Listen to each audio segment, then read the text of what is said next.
Kenapa kita disuruh ingat mati? Karena satu, kematian itu sebuah kepastian. Dua, datangnya tanpa pemberitahuan. Tiga, dia bukan akhir dari sebuah perjalanan. Dia sebuah kepastian. Datangnya pun tidak ada pemberitahuan. Ada perjalanan panjang yang akan melelahkan setelah kematian. Inilah kenapa kita disuruh mengingat kematian.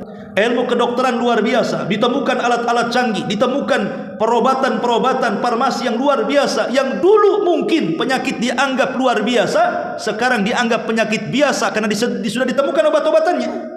Pertanyaannya, apakah kematian bisa ditangkal dengan operasi? Apakah kematian bisa ditangkal dengan obat-obatan?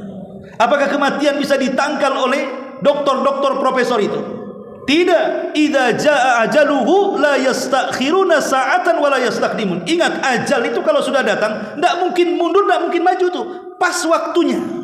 Jangan lagi orang sakit, orang sehat saja bisa mati. Jangan lagi orang-orang yang betul-betul berhati-hati. Orang yang merasa aman dengan kematian, yang sudah hati-hati saja dia mati. Karena kematian itu tidak pernah pilih siapapun. Kalau di Lauhil Mahfuz sudah ditakdirkan kita mati, maka mati. Adapun sebab kematian itu macam-macam bentuknya. Kematian itu satu. Sebab boleh jadi macam-macam. Sebabnya kepleset, sebabnya jatuh, sebabnya ketabrak. Mati ya tetap mati. Mati itu cuma satu, keluar ruh dari jasad. Dan itu sudah ditakdirkan oleh Allah Subhanahu wa taala bahwa setiap jiwa itu mesti mengalami kematian. Sekalipun kata Allah, anggaplah kita benteng rumah kita ini dengan benteng yang kokoh, dengan satpamnya, penjaganya sampai kepada anjing gilanya. Tapi kalau datang malakul maut, semua bisa ditembusnya. Aina ma takunu yudrikumul maut walau kuntum fi burujim musayyada. Allah katakan dimanapun kalian berada, sekalipun di dinding benteng yang sangat kokoh sekalipun, kematian itu pasti akan menjemput kalian. Ingat, kematian sebuah kepastian, jangan pernah diragukan. Dan kematian itu antrian.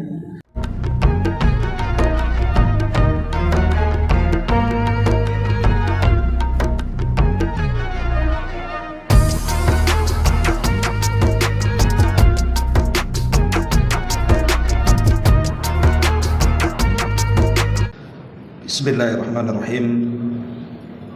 Assalamualaikum warahmatullahi wabarakatuh.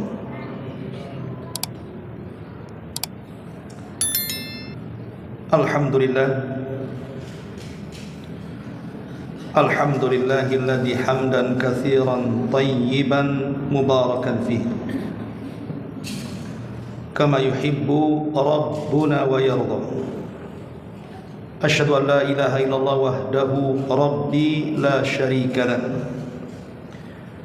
Wa asyhadu anna Muhammadan abduhu wa rasuluhu alladzi la nabiyya ba'dah. Amma ba'du.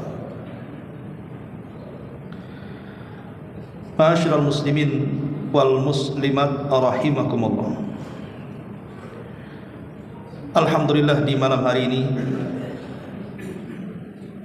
kita bisa berkumpul kembali di Masjid Muhajirin.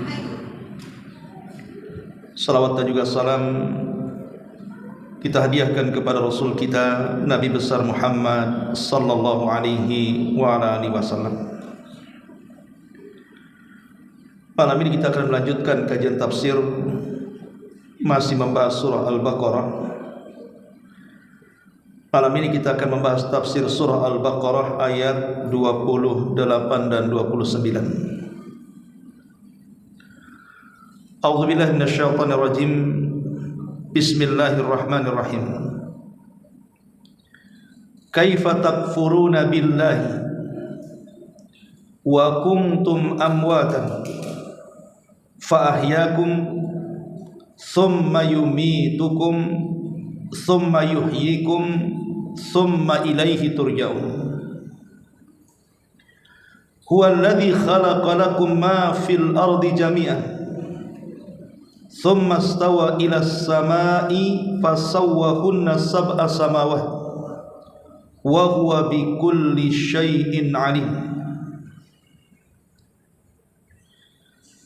Bagaimana kalian bisa kufur kepada Allah Subhanahu wa taala padahal dahulu kalian tidak ada. Kemudian Allah Subhanahu wa taala menghidupkan kalian. Kemudian Allah mematikan kalian. Kemudian Allah menghidupkan kembali kalian. Dan kepada Allah lah kalian dikembalikan. Dialah Allah yang telah menjadikan segala yang ada di bumi untuk kalian. Dan Dia berkehendak menciptakan langit, lalu dijadikannya 7 lapisan langit, dan Dia Maha mengetahui atas segala sesuatu.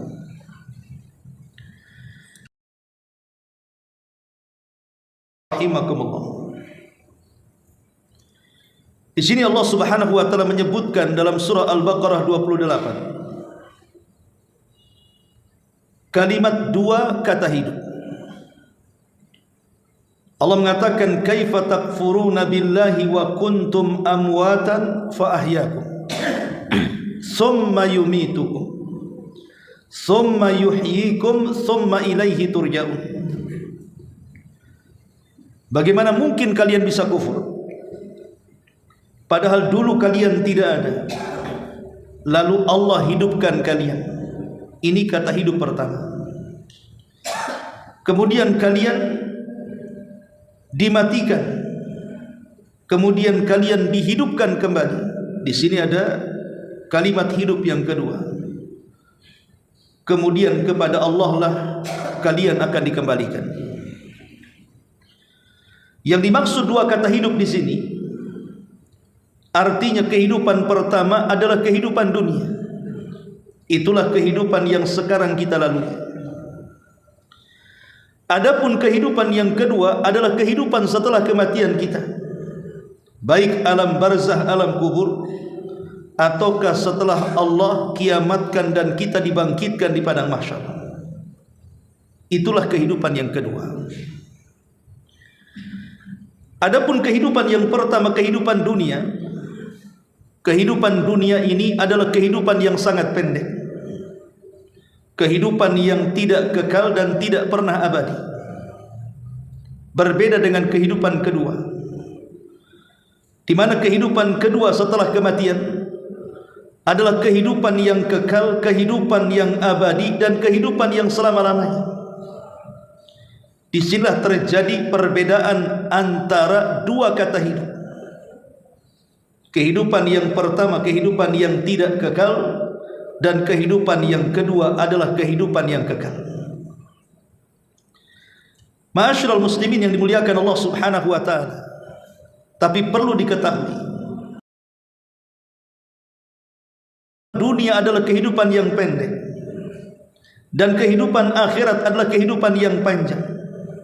Sampai ada istilah sependek-pendeknya kehidupan akhirat pasti dia panjang, dan sepanjang-panjangnya kehidupan dunia pasti dia pendek. Tetapi panjangnya kehidupan akhirat tetap ditentukan dengan pendeknya kehidupan dunia. Itulah yang diistilahkan para ulama, ad-dunya mazra'atu lil akhirah. Bahwa dunia ini sebenarnya tempat ladang bagi kehidupan kita akhirat. Maka siapapun yang bercocok tanam di dunia dan ia menanam kebaikan di dunia, maka di akhirat dia akan menuai kebaikan. Maka siapapun dia yang menanam ke dalam kehidupan dunia dengan tanaman yang buruk, maka dia pun akan menuai keburukan di akhirat. Itulah yang Allah katakan, wa man ya'mal mithqala dzarratin khairan yarah wa man ya'mal mithqala dzarratin syarran yarah. Siapapun yang mengamalkan amalan kebaikan walaupun sebiji zarah sekalipun, maka dia akan menuainya di akhirat. Tapi siapapun yang menanam keburukan walaupun sebiji zarah, maka dia akan merasakan akibatnya di akhirat. Bahwa dunia adalah tempat berladang untuk akhirat. Dari sini kita tahu bahwa sekalipun dunia adalah kehidupan yang sangat pendek, tidak abadi dan tidak selama-lamanya, tetapi menentukan kehidupan setelah kematian kita. Dan di sini Allah ingatkan, jangan kalian kufur kepada Allah. Allah Subhanahu wa taala ingatkan dalam ayat ini tentang sebuah kenikmatan besar bagi manusia. Manusia itu dulunya tidak ada. Makanya Allah mengatakan dalam surah Al-Insan ayat pertama, hal ata 'alal insani hinun minad dahri lam yakun syai'an madhkura. Bukankah pernah datang kepada manusia waktu di mana ketika itu belum ada yang merupakan sesuatu yang mampu disebut namanya. Artinya bahwa dulu alam semesta ini tidak ada, bukan hanya manusia, alam semesta tidak ada. Yang ada hanya Allah Subhanahu wa taala. Makanya ketika Nabi SAW ditanya, "Aina Allah qabla an yakhluqas samawati wal ard?" Sebenarnya di mana Allah? Saat Allah menciptakan langit, sebelum Allah menciptakan langit dan bumi itu Allah di mana? Maka Nabi SAW mengatakan, "Kana Allahu fi 'ama." Allah berada di ama. Ama itu artinya sesuatu yang tidak ada kecuali hanya Allah Subhanahu wa taala saja. Baru kemudian Allah Subhanahu wa taala menciptakan makhluk pertama, air dan juga arasy. Kemudian setelah Allah menciptakan air dan arasy, baru kemudian Allah Subhanahu wa taala menciptakan kolam. Di sini Allah Subhanahu wa taala katakan, wahai kolam, catatlah segala sesuatu yang akan berlaku. Maka kolam pun kemudian mencatat segala sesuatu di sebuah papan yang disebut dengan Lauhil Mahfuz, yang akan berlaku sejak ditulisnya sampai hari ini, bahkan sampai kiamat dibangkitkan, bahkan sampai manusia masuk ke dalam neraka dan surga. Semua sudah dicatat. Baru setelah itu Allah Subhanahu wa taala menciptakan makhluk yang lainnya, kursinya, surganya, nerakanya. Baru kemudian Allah menciptakan langit dan buminya selama 6 hari. Setelah itu Allah Subhanahu wa taala menciptakan makhluk-makhluk yang berakal. Di sana ada para malaikat, di sana ada kalangan jin, dan di sana ada manusia, diawali dengan Adam alaihi salatu wassalam. Inilah yang Allah katakan, kaifa takfuruna billah wa kuntum amwatan. Bagaimana kalian bisa kufur kepada Allah? Kalian dulu tidak ada. Kita semua tidak ada. Bumi langit tidak ada. Kemudian Allah Subhanahu wa taala ciptakan satu persatu. Baru kemudian Allah mengatakan fa ahyaakum. Baru Allah hidupkan kalian. Tentu manusia pertama yang Allah hidupkan adalah Nabi Allah Adam alaihi salatu wassalam. Yang sebelumnya Allah telah ciptakan malaikat dan juga kalangan jin, karena mereka makhluk yang berakal yang lebih dulu diciptakan sebelum manusia, sebagaimana susunannya berdasarkan sabda Nabi, khuliqatil malaikatu min nur wa khuliqatil janna min marijim min nar wa khuliqa Adam mimma wusifa lakum. Diciptakan malaikat itu dari cahaya, diciptakan jin itu dari ujung nyala api, dan diciptakan Adam sebagaimana tadi sifatkan kepada kalian, maksudnya dari tanah. Dari hadis ini menunjukkan ada urutan tartib siapa dulu yang diciptakan. Pertama malaikat, kemudian jin, dan yang terakhir manusia. Dimulai dari Adam alaihi salatu wassalam, kemudian istrinya Hawa, dan dari keduanya lahirlah keturunan sampai hari ini, bahkan sampai kiamat dibangkitkan. Allah katakan, kaifa takfuruna billah. Bagaimana kalian bisa kufur kepada Allah? Wa kuntum amwatan, dulu kalian tidak ada. Fa ahyaakum, kemudian kami hidupkan kalian. Akan tapi ada perbedaan antara penciptaan Adam dengan turunannya. Kalau Allah Subhanahu wa taala menciptakan Nabi Adam, dimulai dari jasadnya dulu. Setelah jasadnya dibentuk, di mana Allah Subhanahu wa taala merintahkan malakul maut untuk mengambil seluruh tanah yang ada di bumi berdasarkan sifat dan bentuk serta warna tanah. Jadi ambilnya dari sifat-sifat tanah, ada tanah yang keras, ada tanah yang lembut, yang lembek, dan yang semacamnya. Termasuk juga warnanya, ada warna putih, hitam, merah, dan sebagainya. Baru tanah-tanah ini diangkat ke langit. Kemudian Allah bentuk di sebuah tempat antara surga dan Sidratil Muntaha. Disitulah Allah bentuk Nabiullah Adam alaihi salatu wassalam. Setelah Allah subhanahu wa ta'ala bentuk dengan sebaik-baik rupa, sampai Allah mengatakan laqad khalaqnal insana fi ahsani taqwim, sungguh kami ciptakan manusia itu dalam bentuk yang terbaik. Manusia bentuknya jauh lebih baik dibandingkan bulan, dibandingkan matahari, dan dibandingkan makhluk-makhluk yang lainnya. Manusia itu sebaik-baik bentuk.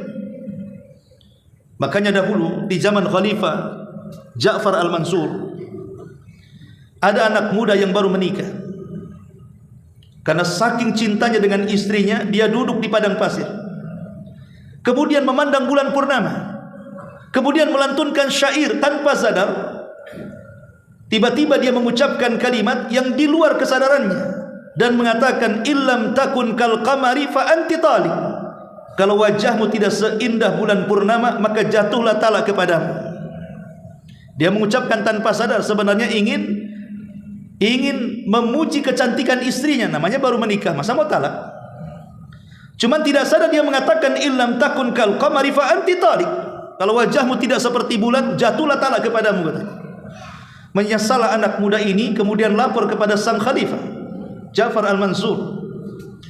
Maka sang khalifah mengumpulkan semua ulama dari 4 madhab. Di sana ada ulama Syafi'i, Hambali, Maliki, Hanafi.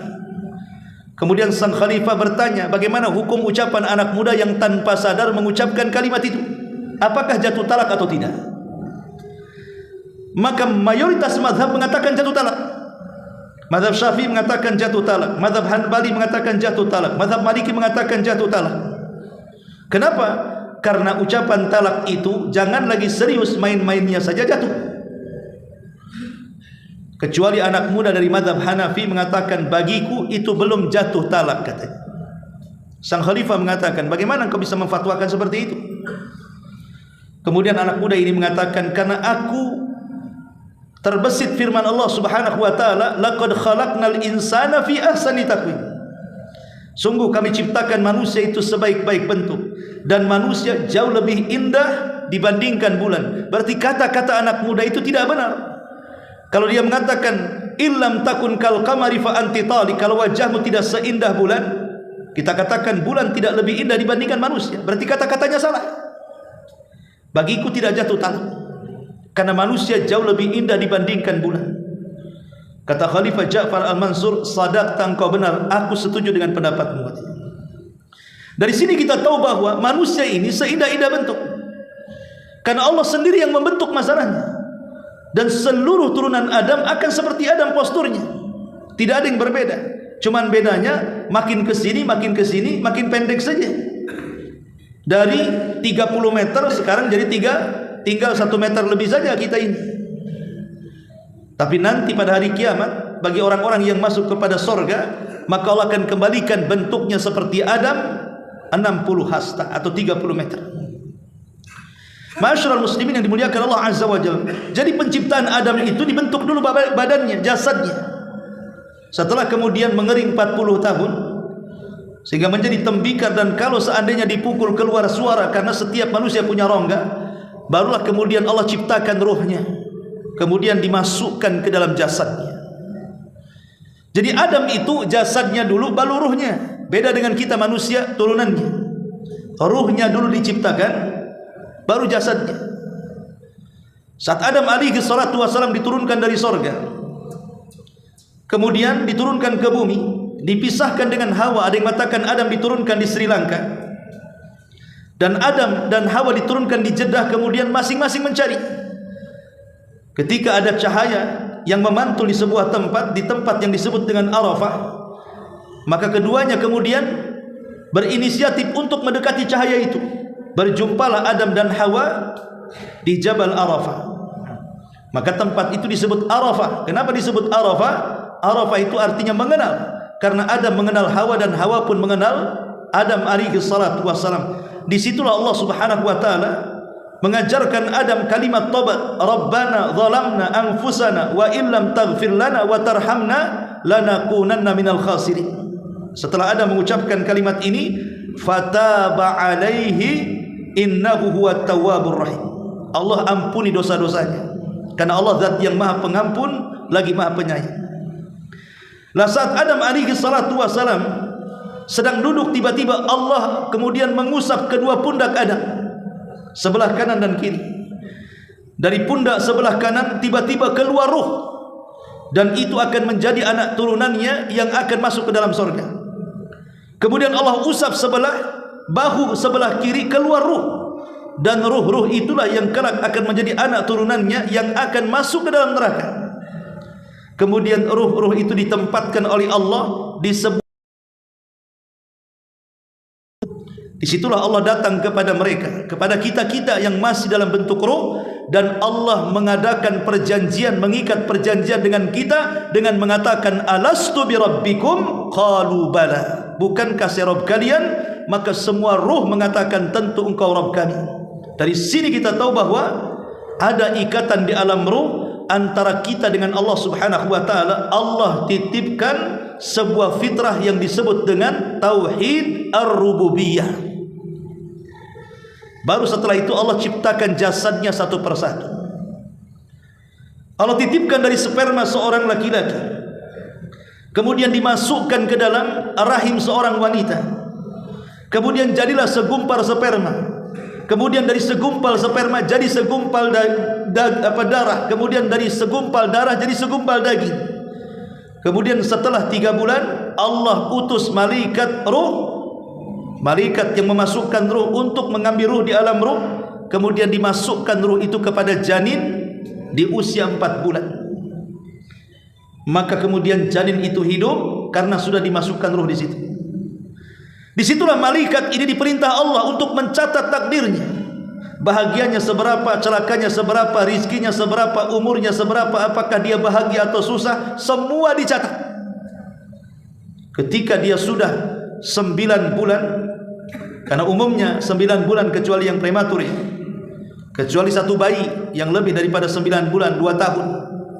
Siapa? Abu Hanifah. Abu Hanifah itu 2 tahun di kandungan ibunya, lahir sudah keluar giginya. Abu Hanifah. Tapi umumnya manusia dikandung 9 bulan kemudian terlahir. Dari sini Allah Rasul mengatakan kullu maulud yuladu 'alal fitrah. Setiap bayi yang terlahir itu terlahir fitrah. Artinya dibekali rububiyah, dibekali mengenal siapa Rabbnya, bahwa dia tidak terlahir begitu saja, bahwa alam semesta ini ada penciptanya, ada penguasanya, ada pengaturnya.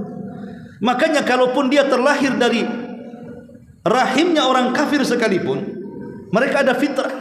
Fitrah bahwa alam semesta tidak tercipta begitu saja. Di sana ada pencipta.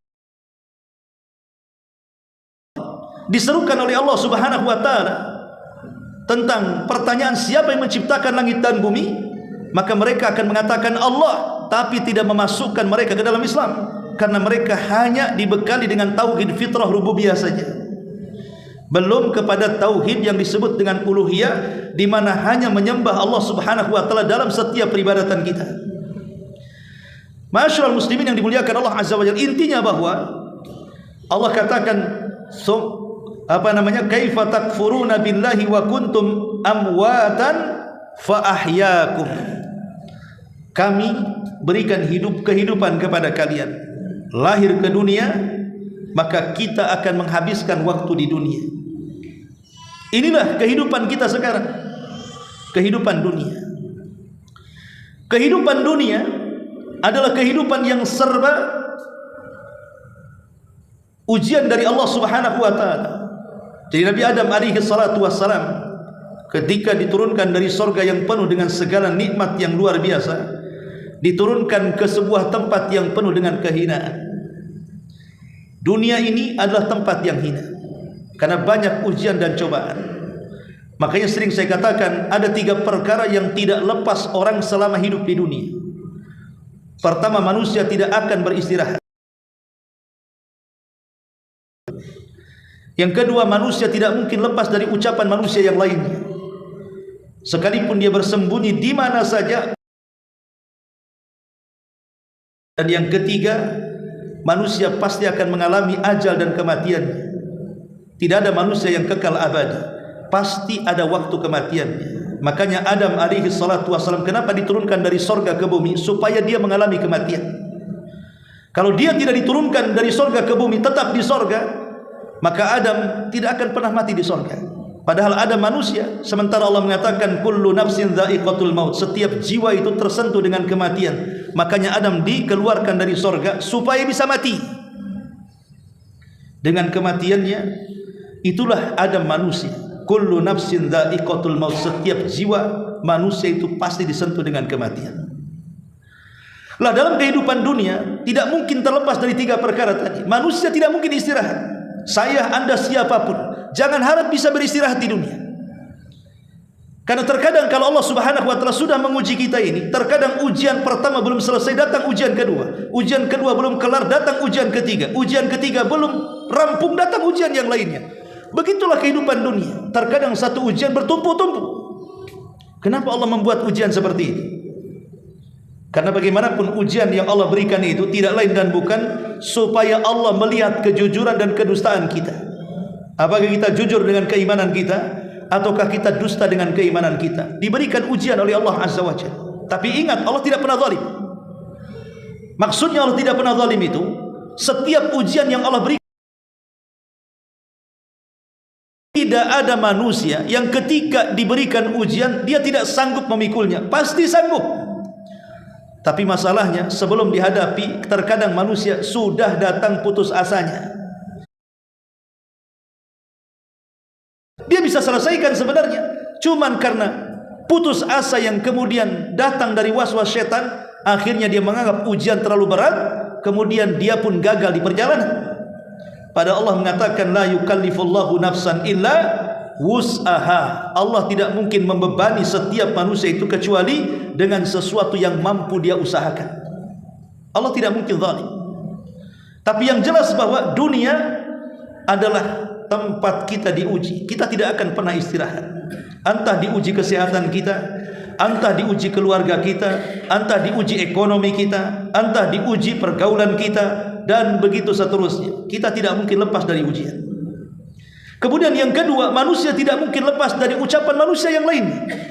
Sesuci apapun manusia, tetap dibicarakan keburukan. Maryam bintu Imran, wanita suci, tidak pernah keluar dari mihrabnya. Kerjanya hanya ruku sujud, begitulah sepanjang hidupnya. Sejak bayi sampai dia akil balik, sampai dia dewasa, tidak pernah maksiat sama sekali. Ketika Allah Subhanahu wa taala mengutus Jibril untuk menitipkan ruhnya Isa di perut Maryam, mulailah kemudian Maryam bunting, tidak jelas siapa ayahnya. Dibicarakan orang-orang Yahudi bahwa Maryam seorang wanita pezina dan anaknya Isa adalah anak zina. Kalau sekelas Maryam yang suci saja tidak lepas daripada ujian ucapan jelek manusia, macam mana pula wanita di luar daripada Maryam?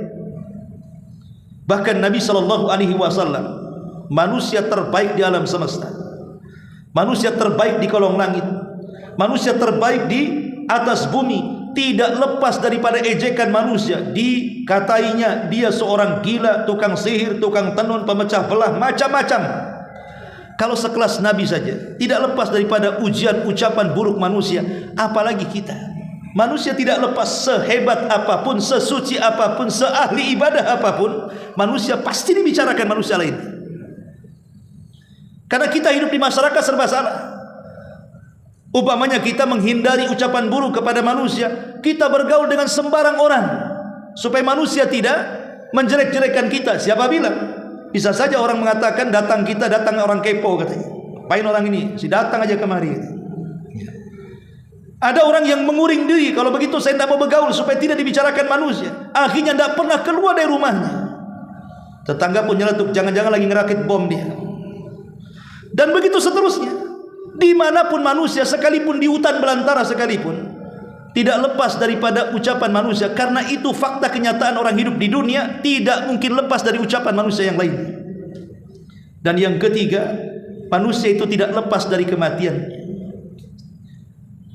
Siapa raja-raja yang masih bertahan sampai hari ini? Di mana Namrud? Di mana Fir'aun? Di mana Qarun? Di mana para nabi dan rasul? Semua sudah ada di bawah tanah. Pemimpin dunia yang sangat tenar dan terkenal popularitasnya, di mana mereka? Mereka sudah mati di tanam di dalam tanah, menunjukkan bahwa tidak ada manusia yang kekal abadi. Tidak ada manusia yang kekal abadi, sampai iblis sekalipun. Fa'anzirni ila yaumi yub'atsun. Ya Rabb, tangguhkan usiaku sampai kiamat dibangkitkan. Setelah kiamat, trompet tiupan sangkakala pertama Israfil ditiupkan, iblis pun mati. Tidak ada yang tidak tersentuh kematian. Selama kita di dunia pasti disentuh dengan kematian. Itulah yang Allah katakan, kaifa takfuruna billahi wa kuntum amwatan fa ahyakum summa yumitukum summa yuhyikum summa ilaihi turja'un. Bagaimana kalian bisa kufur kepada Allah? Dulu kalian tidak ada, kami hidupkan kalian, kemudian kami wafatkan kalian. Setelah Allah ciptakan kita, Allah wafatkan kita. Walaupun nanti setelah kematian Allah hidupkan kita kembali. Ma'asyiral muslimin yang dimuliakan Allah Azza wa Jalla, kembali kepada dua kata hidup dalam ayat ini. Tadi saya sudah singgung bahwa kehidupan pertama bicara soal kehidupan dunia. Kehidupan kedua bicara soal kehidupan setelah kematian kita. Dan kehidupan pertama menentukan kehidupan kedua. Dan kita tahu bahwa kehidupan pertama adalah kehidupan yang sangat pendek dan tidak abadi. Kehidupan akhiratlah kehidupan yang selama-lamanya dan tidak akan pernah mengalami kematian. Tetapi yang ingin saya katakan, karena kita tahu bahwa hidup kita di dunia ini tidak akan lama dan akan, maka persiapkanlah kehidupan dunia ini untuk akhirat kita. Ali bin Abi Thalib radhiyallahu anhu pernah ditanya tentang makna daripada takwa. Salah satu definisi takwa yang disebutkan Ali bin Abi Thalib adalah al-isti'dad li yaumir rahim. Hendaklah kita persiapan untuk hari setelah kepergian kita dari dunia ini. Dahulu orang-orang Yaman nekat pergi haji tanpa bekal. Di zaman Nabi, dia pikir, kita ini kan berangkat haji, pasti di jalan Allah kasih rizki. Nekat nggak bawa bekal. Yaman ke Saudi ini cukup jauh. Saya aja naik bus 2 hari 2 malam dari Son'a ke Mekah ini. Ini jalan kaki, berapa hari coba? Nekat nggak bawa bekal. Alasannya apa? Kalau kita tujuannya ibadah, pasti Allah tidak menyanyiakan. Pasti nanti Allah turunkan rizki di tengah jalan katanya. Nekat berangkat. Di tengah jalan kehausan, di tengah jalan kelaparan, sebagian mereka mati dan sebagian mereka ditolong orang. Akhirnya mereka pun sampai di Mekah dan melaksanakan haji. Perkara ini sampai kepada Nabi. Maka turun ayat kepada Nabi sallallahu alaihi wasallam, wa tazawwadu fa inna khaira zadit taqwa. Wa tazawwadu, berbekal kalian. Ngapain ibadah nekat-nekatan kayak gitu? Berbekal kalian. Makanya saya heran, ada orang haji pakai sepeda itu. Ini kayak orang Yaman tadi. Meriang di jalan, mati di jalan. Anda ini sedang haji atau sedang minta-minta? Di tengah jalan akhirnya minta-minta, ngemis. Sekarang kan lebih canggih namanya ngemis online. Lah ini kan apa? Atau mungkin dijadikan konten saja. Sebenarnya dia tidak mau haji, sebenarnya dia sedang mengonten itu. Allah mengatakan wa tazawwadu, berbekal. Bekal, nggak mungkin tidak bekal. Nanti mati di jalan. Tetapi walaupun demikian kata Allah, fa inna khaira zadit taqwa. Tetapi sebaik-baik bekal bukan makanan, bukan minuman, bukan pakaian, bukan rumah, bukan kendaraan, bukan tanah, bukan uang dan begitu seterusnya. Sebaik-baik bekal adalah ketakwaan kita kepada Allah Subhanahu wa taala. Itulah bekal yang bukan hanya menyelamatkan dunia kita sampai ke akhirat kita. Tapi kalau bekal uang, bekal makanan, minuman dan begitu seterusnya, itu hanya menyelamatkan kita di dunia saja. Tapi di akhirat belum tentu. Tapi ketakwaan itulah yang diperlukan. Fa inna khaira zadit taqwa. Ma'asyiral muslimin yang dimuliakan Allah Subhanahu wa taala. Allah Subhanahu wa taala mengatakan di sini, setelah kita mengalami kehidupan dunia, maka kita akan mengalami kematian. Bicara soal kematian, Nabi sallallahu alaihi wasallam mengatakan, "Aktsiru dzikra hadimil ladzatil maut." Perbanyak oleh kalian, kata Nabi, ingat akan sesuatu yang bisa menghancurkan kelezatan dan kenikmatan kalian di dunia. Itulah kematian. Kematianlah yang menghancurkan kelezatan hidup. Betapa banyak orang-orang yang dari remaja berusaha ingin mendapatkan rumah megah, kendaraan mewah dan begitu seterusnya, semua sudah dicapainya, tiba-tiba dia tinggalkan itu semuanya. Lalu apa gunanya mengumpulkan dunia kalau ujung-ujungnya dia meninggalkan dunia? Atau sebaliknya, dia sudah kumpulkan dunia, sudah mewah, sudah megah, tiba-tiba kemudian datang tsunami, datang gempa, habislah dunia. Dunia pun meninggalkan dia. Karena dunia itu cuma dua saja, kita yang meninggalkan dunia atau dunia yang meninggalkan kita. Lalu apa gunanya mengumpulkan? Kalau bukan untuk bekal kita untuk akhirat kita itu. Lah di sini Nabi SAW ingatkan soal kematian. Kematian itu yang menghancurkan kelezatan kalian. Saat mabuk lagi teler-telernya, mati, hilang senangnya. Saat berzina, naudzubillah, tiba-tiba kemudian mati, hilang lezatnya. Itulah kematian bisa menghilangkan kelezatan dunia. Lah Nabi SAW ingatkan, perbanyak oleh kalian kematian. Pertanyaan pun muncul, kenapa kita harus mengingat banyak kematian? Kita akan hidup di dunia, ceritalah dunia. Kenapa cerita kematian? Nantilah kalau sudah mati, cerita mati. Kita ini masih hidup, cerita hidup saja. Kenapa Rasul mengatakan perbanyak? Ingat yang menghancurkan kenikmatan kalian, yaitu kematian. Kenapa kita disuruh ingat mati? Karena satu, kematian itu sebuah kepastian. Dua, datangnya tanpa pemberitahuan. Tiga, dia bukan akhir dari sebuah perjalanan. Dia sebuah kepastian. Datangnya pun tidak ada pemberitahuan. Ada perjalanan panjang yang akan melelahkan setelah kematian.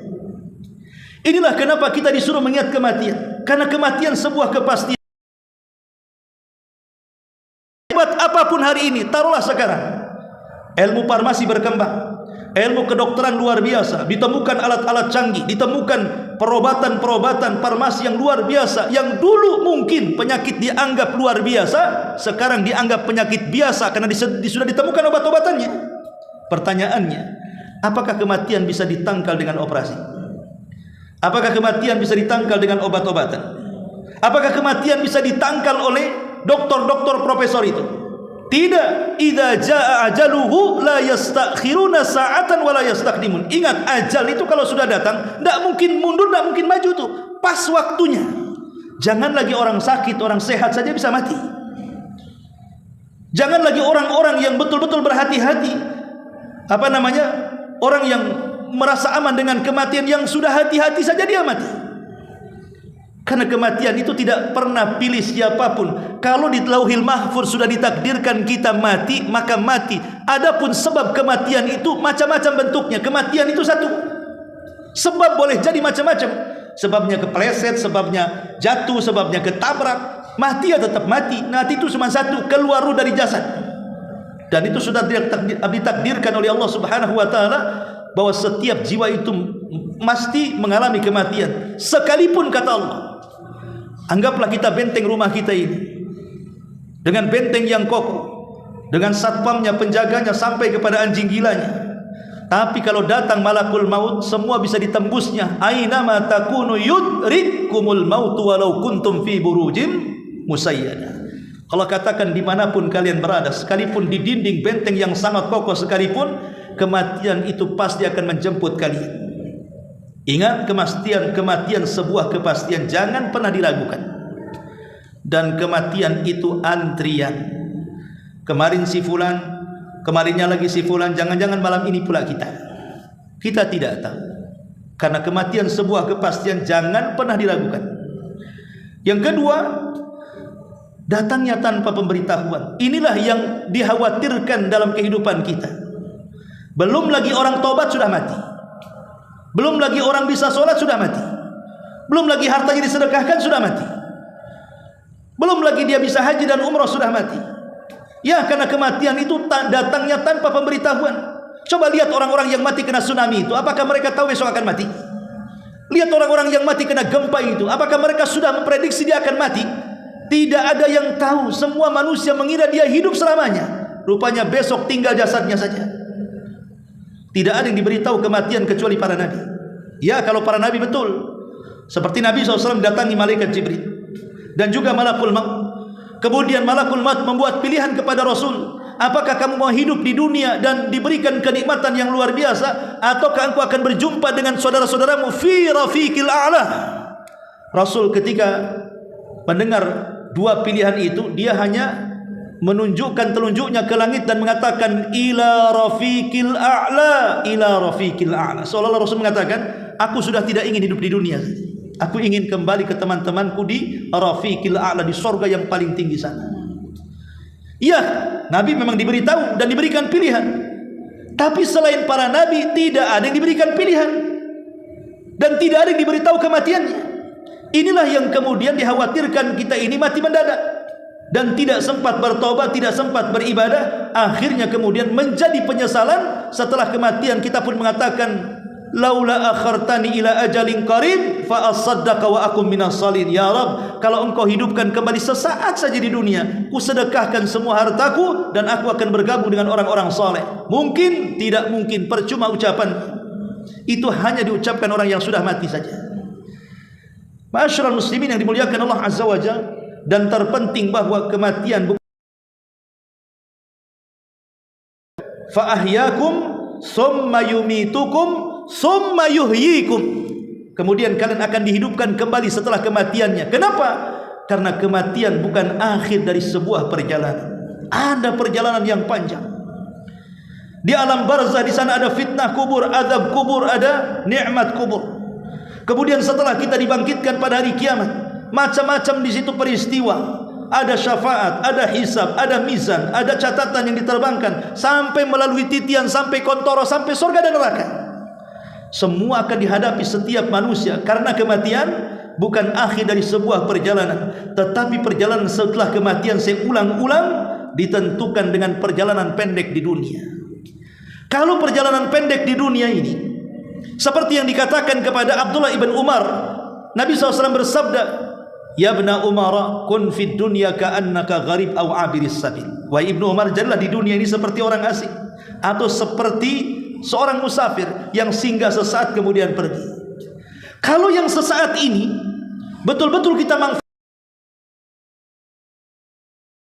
dalam posisi husnul khatimah, maka sekalipun perjalanan yang melelahkan setelah kematian, maka melelahkannya akan menjadi sebuah kepuasan, karena dia akan dimasukkan ke dalam sorga yang kenikmatannya tidak pernah dilihat mata, didengar telinga, bahkan terlintas dalam pikiran manusia pun tidak, saking nikmatnya. Tapi kalau yang sebentar ini kita gunakan untuk maksiat sehingga kita mati sul khatimah, maka perjalanan yang melelahkan itu memang sungguh melelahkan, karena akhir perjalanannya pasti akan diazab dan dimasukkan ke neraka Allah Azza wa Jalla. Inilah Allah katakan, summa ilaikum turja'un. Kemudian kepada Allah lah kalian akan dikembalikan. Wallahu a'lam. Ini diantara keterangan ayat singkat dari surah Al-Baqarah 29. Subhanallah bihamdika, asyhadu an la ilaha illa anta, astaghfiruka wa atubu ilaik. Allahu taala alam. Assalamualaikum warahmatullahi wabarakatuh.